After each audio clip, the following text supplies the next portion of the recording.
how you can get and install the Obsidian on your Mac.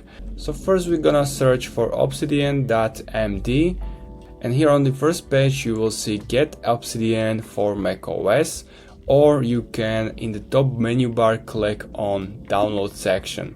So you can download for macOS, simply click that. Before that, also preview the Obsidians, the requirements, etc.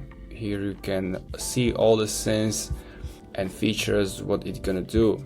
So I'm gonna click on Get Obsidian for macOS, make sure to save it and wait until it's downloaded. Once you have it, make sure to open that downloaded file and move the Obsidian to your applications. Now you can double click applications and find the Obsidian, which is here. You can open it and now you have to run it. You can create a new vault. I'm gonna click on quick start and now you are in your Obsidian. Here is your graph preview and you can start using Obsidian on your Mac. If you have any questions, make sure to comment, also make sure to subscribe, and see you next time.